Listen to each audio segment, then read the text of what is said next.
Graça e paz, queridos, vamos dando sequência a mais um estudo. Esse é o nosso terceiro estudo aí do Sermão do Monte, hoje com o tema Jesus, a Lei e o Princípio Ético do Reino de Deus. Antes de entrarmos no texto que será exposto, vamos ler o texto de abertura que se encontra em Romanos capítulo 2, versículo 13. Porque os simples ouvidores da lei não são justos diante de Deus, mas os que praticam a lei hão de ser justificados.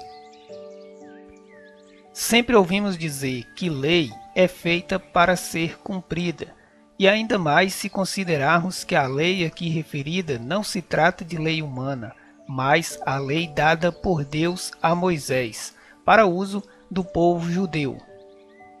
Porém, a lei não foi suficiente para trazer salvação para aquele povo, sendo necessário Cristo vir cumpri-la e ser mentor da nossa salvação. A própria lei e o Antigo Testamento já falavam daquele que viria como Redentor. Os que creram nessa profecia e viveram os mandamentos no coração e na prática, mesmo não vivendo a época da salvação em Cristo, foram justificados. Vamos aprender um pouco a respeito da relação entre Jesus Cristo, nosso Salvador, e a lei dada ao povo judeu. Vamos para o texto que será estudado hoje. Se encontra em Mateus, capítulo 5, versículos do 17 ao 20, que diz assim: Não penseis que vim revogar a lei ou os profetas. Não vim para revogar, vim para cumprir. Porque em verdade vos digo, até que o céu e a terra passem, nem um i ou um tio jamais passará da lei, até que tudo se cumpra. Aquele, pois, que violar um destes mandamentos, posto que dos menores, e assim ensinar aos homens, será considerado o mínimo no reino dos céus. Aquele, porém, que observar e ensinar, esse será considerado grande no reino dos céus. Porque vos digo que, se a vossa justiça não exceder em muito a dos escribas e fariseus, jamais entrareis no reino dos céus. O que Jesus fala sobre a lei? Havia naquela época, e ainda hoje, quem crê que Jesus era contra a lei e aboliu a lei de Moisés. Mas na verdade, Jesus foi cumpridor da lei em todos seus mínimos detalhes. A valorizava, observando-a em tudo, tanto que a reconhece diante dos homens. Porém, Jesus desconsiderava a visão que os fariseus tinham a respeito da lei, onde valorizavam a aparência e as suas formalidades, menosprezando valores do interior do homem. Antes que Jesus viesse trazendo a graça, ele cumpriu toda a lei, valorizando-a como instrumento de condução da humanidade e ensinando o melhor caminho para chegar ao Altíssimo. Jesus confirma os ensinamentos morais do Antigo Testamento, atestando ser revelação do próprio Deus. Jesus cumpriu não só a lei, mas também as profecias contidas nela. Os preceitos morais da lei estão inseridos no cotidiano e são úteis para o nosso bom relacionamento com Deus, que exige atitudes coerentes de seus filhos.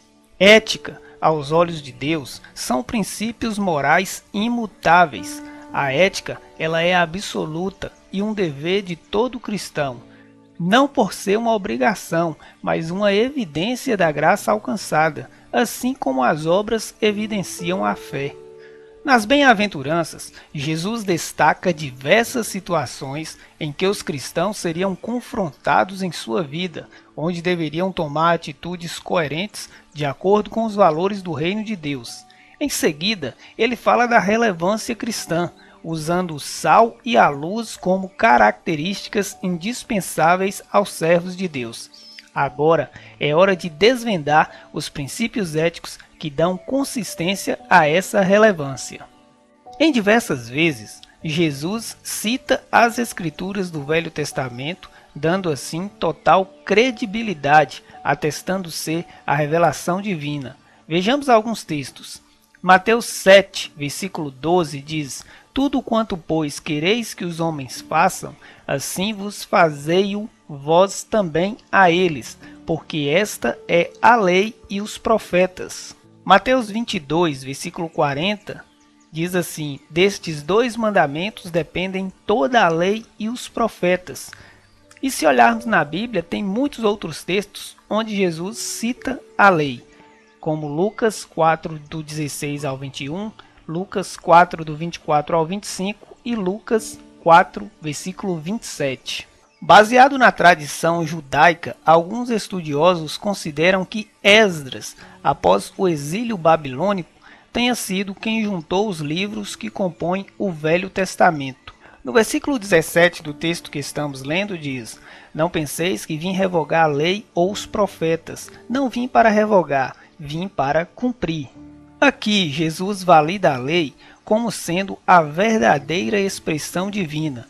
Inclusive, podemos destacar a divisão usada pelos estudiosos da época, sendo citada por Cristo, conforme Lucas 24, 44, que diz assim: a seguir, Jesus lhe disse: são estas as palavras que eu vos falei, estando ainda convosco. Importa se cumprisse tudo o que de mim está escrito, na lei de Moisés, nos profetas e nos salmos. Os seres humanos não podiam cumprir a lei através de seus próprios esforços, mas através de Cristo isto é possível, por ele ser a lei encarnada, exemplo em todos os sentidos, cumpridor 100% dos desígnios para a entrada no reino. Conforme Marcos 1, do 14 ao 15, que diz: depois de João ter sido preso, foi Jesus para a Galiléia pregando o Evangelho de Deus, dizendo: o tempo está cumprido e o reino de Deus está próximo. Arrependei-vos e crede no Evangelho. Jesus não só deu credibilidade ao Antigo Testamento, como cumpriu em si essas escrituras, em seus mínimos detalhes, seja no Pentateuco ou nas profecias direcionadas a ele. Jesus já estava presente no ponto crucial de salvação anunciado por Deus ao primeiro casal e depois reiterado aos patriarcas e ao povo de Israel, conforme Gênesis 3,15, Gênesis 12, do 1 ao 3, Isaías 9,6 e Miqueias capítulo 5, versículo 2. O grande triunfo foi a entrega do Filho de Deus como Cordeiro que libertou o homem, conforme João capítulo 1, dos versículos 14 ao 29, onde foi inaugurado um novo tempo, onde os padrões éticos revelados por Deus na lei e nos profetas serão reafirmados como modelo. As regras que expressavam esses ensinos da lei, elas já estavam vazias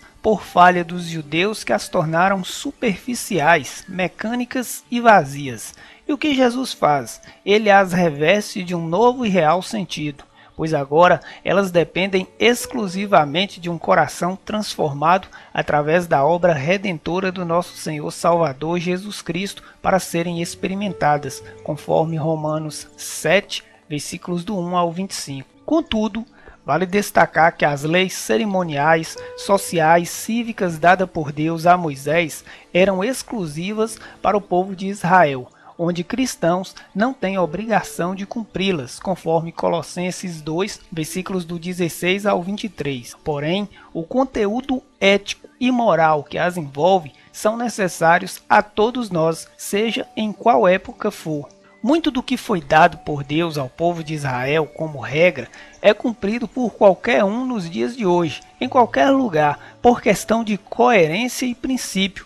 Questões a respeito de impurezas, por exemplo, mandamentos que dizem não matarás e não roubarás. Você os cumpre por ser uma ordem ou porque sua consciência diz que é errado. Jesus nos revela que a pureza de coração é a chave para uma vida cristã de qualidade.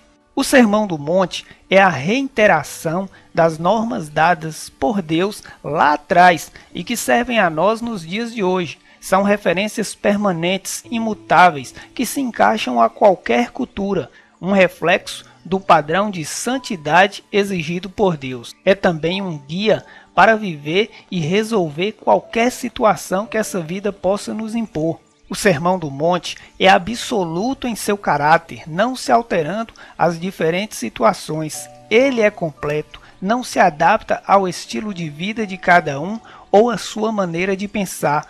Ele é a expressão do propósito de Deus e somos nós que devemos nos esforçar para se encaixar nestes princípios. Conforme Mateus 5:48, que diz: portanto, sede-vos perfeitos como perfeito é vosso Pai Celeste. 1 Pedro 1, do 13 ao 16, diz assim: por isso, cingindo o vosso entendimento, sede sóbrios e esperai inteiramente na graça que vos está sendo trazida na revelação de Jesus Cristo. Como filhos da obediência, não vos almodeis às paixões que tinhais anteriormente na vossa ignorância. Pelo contrário, segundo é santo aquele que vos chamou, tornai-vos santos também, vós mesmos, em todo o vosso procedimento. Devemos ter em mente, como cristãos, que o padrão ético é um alvo a ser alcançado, não por uma obrigação, mas pelo fato de termos sido crucificados com Cristo e Ele ter assumido a nossa própria vida, o que nos tornou capazes de seguir em busca desse objetivo, conforme Gálatas 20 e Filipenses 3, versículo 12. Se o cristão não manifesta esse desejo de aperfeiçoamento na sua vida cristã a cada dia,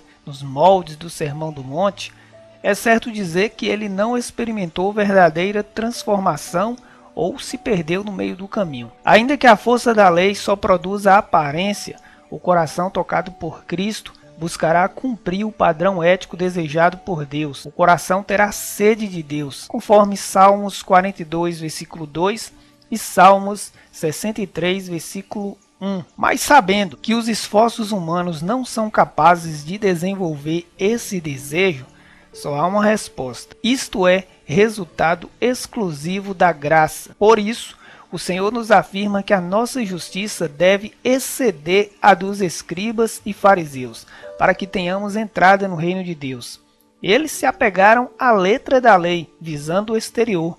Nós devemos ser apegados a Cristo por sua graça e o poder do Espírito Santo, demonstrando ações vindas do coração que o Senhor vive em nós. Pois o desejo de Cristo é que as exigências espirituais da lei de Deus se cumpram na vida de seus seguidores, conforme Romanos 3, versículo 31 e Romanos 8, versículo 4. O que devemos cumprir são os princípios éticos e morais do Antigo Testamento, conforme Mateus 7, 12, Mateus 22, do 36 ao 40, Gálatas 6, versículo 2 e 1 Coríntios, capítulo 7, versículo 19. No livro de Hebreus, no capítulo 10, diz que certas leis cerimoniais eram válidas naquela época para o povo de Israel, sendo apenas uma sombra dos bens que viriam. Não podemos considerar a lei como um sistema de regras, mandamentos legais, do qual pode-se obter mérito para perdão e salvação. A lei é um código moral para os que já estão num relacionamento de salvação conseguido através de Cristo. A fé é o ponto de partida para a obediência da lei. Obedecemos não vendo Deus como um legislador soberano, obedecemos como um filho que obedece o pai, conforme Gálatas 4, versículo 6. É a fé em Cristo que nos faz cumpridores dos desígnios de Deus e é pela graça alcançada que somos obedientes. É pelo auxílio do Espírito Santo que nos convence a Cristo, que nos liberta do pecado, nos tornando servos de Deus debaixo da lei de Cristo, conforme 1 Coríntios 9, 21. Jesus incentiva-nos a cumprir a vontade do Pai Celestial.